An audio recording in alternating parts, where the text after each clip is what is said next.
Cie, 2, 3. Dan sana sadanya, jangan lupa sebelum tonton video ko, tekan tombol subscribe dan aktifkan lonceng notifikasi supaya dan sana bisa menonton video-video terbaru dari kami. Komen serta share ke kawan-kawan ya.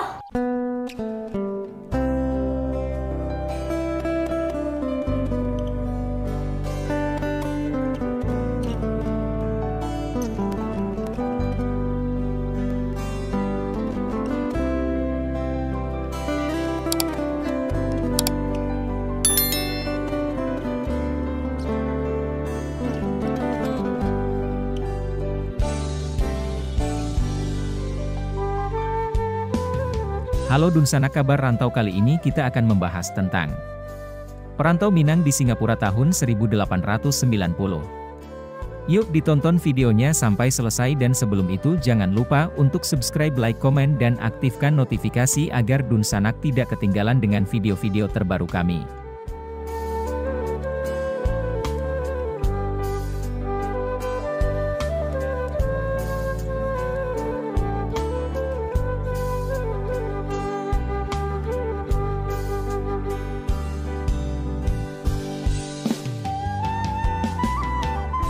Padang merupakan ibu kota Provinsi Sumatera Barat, sedangkan Minangkabau bukan hanya dari Padang saja melainkan juga terdiri dari Pariaman, Solok, pesisir selatan, Padang Panjang dan lain-lain.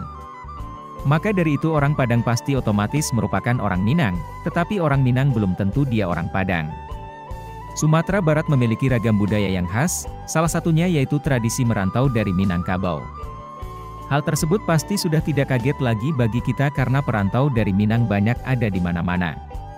Merantau adalah suatu tindakan meninggalkan kampung halaman karena tuntutan hidup untuk mencari pengetahuan, pekerjaan, serta pengalaman.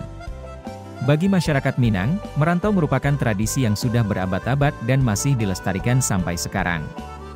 Matrilineal adalah sistem kekerabatan masyarakat Minangkabau yang ditarik atau mengatur alur keturunan dari pihak ibu, sehingga ibu menjadi penentu garis keturunan di dalam suku Minangkabau. Sistem matrilineal masih dipertahankan sampai sekarang. Pada sistem ini, masyarakat Minangkabau hanya memberikan harta warisan atau harta pusaka kepada perempuan, sedangkan pria hanya mendapatkan haknya yang sedikit atau bahkan tidak dapat sama sekali. Hal ini mendorong masyarakat Minang terutama pria untuk memilih merantau. Tradisi merantau orang Minangkabau berkembang sejak abad ke-7, dan tradisi ini dimulai pada abad ke-14 Masehi dan orang Minangkabau merantau secara besar-besaran ke Negeri Sembilan untuk melintasi Semenanjung Melayu. Mengutip Disbud Sumber Prof. Go. Id, Dinas Kebudayaan Provinsi Sumatera Barat yang merupakan Kepala Bidang Sejarah Adat dan Nilai-Nilai Tradisi, yaitu Januarisdi, Melis mengatakan jika orang Minangkabau dari dulu sudah melakukan merantau dan menuntut ilmu ke negeri orang dan menjadi suatu ciri khas orang Minangkabau. Terdapat pepatah adat yang berbunyi, "Karatau madang di hulu, babuah babungo balun, ka rantau bujang dahulu di rumah paguno balun." Jika di kampung belum bisa berbuat banyak untuk orang banyak, sebaiknya merantau dahulu. Sebagai orang Minang kita harus berpegang pada prinsip-prinsip budaya kita yang luhur. Orang Minang di rantau harus menjadi pemenang dan jangan jadi pecundang, tulis Dinas Kebudayaan Sumbar dalam lamannya. Fakta menarik terakhir dari merantaunya orang Minangkabau yaitu mudah akrab dengan sesama perantau Minang, bahkan bisa dianggap sebagai sanak, saudara, keluarga. Seorang perantau Minang akan sangat dekat atau langsung akrab jika bertemu perantau dari Minangkabau juga. Karena sebagai perantau pasti sudah merasakan hal yang sama di tanah negeri orang, keadaan senasib yang membuat orang Minang menjadi dekat serta bisa saling memahami. Orang Minang tidak akan lepas dari kata merantau, pasalnya mereka yang tinggal di Minang pasti akan merantau satu saat nanti, terlebih para lelaki akan pergi meninggalkan kampung halamannya untuk mengadu nasib dan mencari ilmu demi memperbaiki kehidupannya agar menjadi lebih baik lagi. Konsep merantaunya masyarakat Minang bukan karena didasari oleh faktor ekonomi yang rendah, melainkan untuk konsep diri serta pelestarian budaya. Dengan cara merantau, masyarakat Minang dianggap melestarikan budaya dan bisa mendapatkan pengalaman serta nilai-nilai kehidupan yang belum pernah mereka dapatkan di daerah asal. Saat mereka sudah kembali ke tempat kelahiran mereka, maka mereka sudah merasa siap secara mental dan sikap untuk hidup bersama masyarakat. Ternyata masyarakat Minang yang merantau tidak selalu karena faktor ekonomi, melainkan faktor tradisi dan budaya. Budaya merantau bagi masyarakat Minang ini sudah ada sejak lama sebagai bentuk pemekaran wilayah ke wilayah lain. Merantau juga dijadikan salah satu motivasi bagi masyarakat Minang supaya dapat beradaptasi dan bisa mengikuti perkembangan zaman yang sudah semakin modern. Bagi masyarakat Minang, merantau adalah sebuah keharusan. Terlebih laki-laki, para laki-laki akan dipandang lebih dewasa apabila merantau. Jika terdapat laki-laki muda yang belum menikah dan ia tidak pergi merantau ke wilayah lain, akan dianggap sebagai laki-laki penakut dan tidak mandiri. Dikatakan penakut karena mereka tidak berani mencoba kehidupan baru di luar Minang, dan dikatakan tidak mandiri karena mereka masih bergantung kepada orang tuanya bahkan sanak saudara yang berada di Minang. Di kehidupan masyarakat Minangkabau, pihak laki-laki akan merasa malu dan merasa menjadi beban keluarga apabila mereka tidak bekerja. Selain itu, sebagian besar masyarakat Minang berprofesi sebagai petani, maka dari itu kebanyakan laki-laki memilih pergi merantau ke wilayah lain supaya tidak terus bergantung pada orang tua mereka dan bisa mendapatkan pekerjaan yang layak di wilayah rantau tersebut. Perantau Minangkabau, atau lebih dikenal dengan sebutan Perantau Minang, memiliki sejarah panjang dalam merantau ke berbagai penjuru dunia, termasuk Singapura. Pada akhir abad ke-19, tepatnya tahun 1890, Singapura menjadi salah satu destinasi utama bagi perantau Minang dari Sumatera Barat. Minangkabau, sebuah etnis di Sumatera Barat, Indonesia, terkenal dengan budaya merantaunya. Kebiasaan ini didorong oleh sistem matrilineal yang kuat, di mana warisan keluarga diturunkan melalui garis perempuan, sehingga laki-laki Minang didorong untuk mencari kehidupan di luar kampung halaman. Singapura, yang pada waktu itu merupakan pusat perdagangan dan pelabuhan utama di Asia Tenggara, menjadi salah satu tujuan favorit bagi perantau Minang.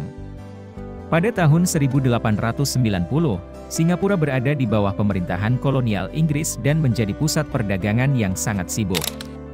Para perantau Minang yang datang ke Singapura umumnya terlibat dalam berbagai kegiatan ekonomi, termasuk perdagangan, usaha kecil, dan bekerja sebagai buruh di pelabuhan.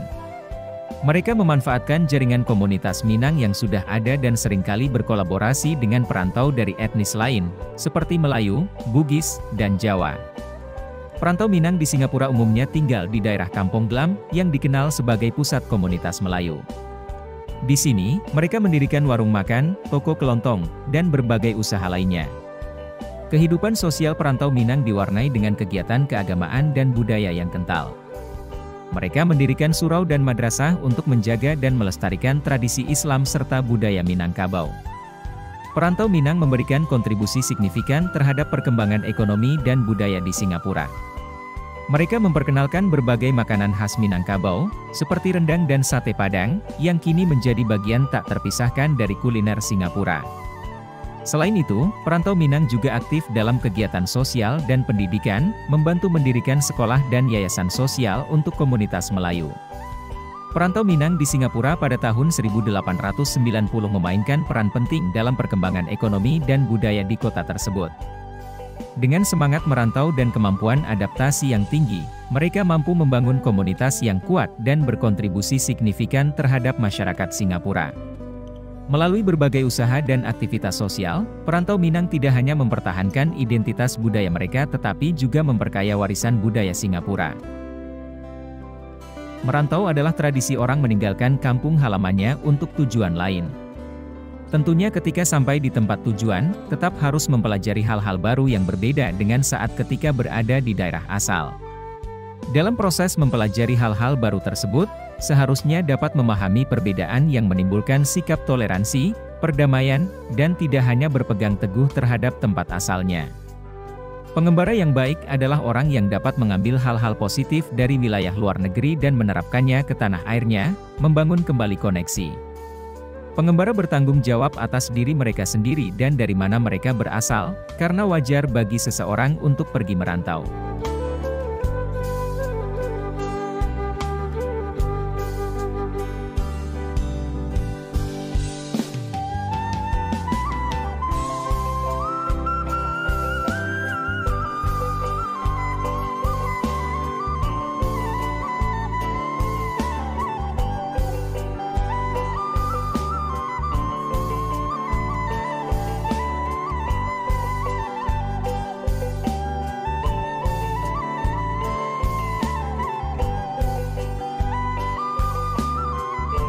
Sekian mungkin sedikit cerita tentang perantau Minang di Singapura tahun 1890.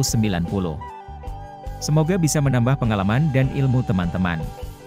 Sampai bertemu lagi di video-video kami selanjutnya.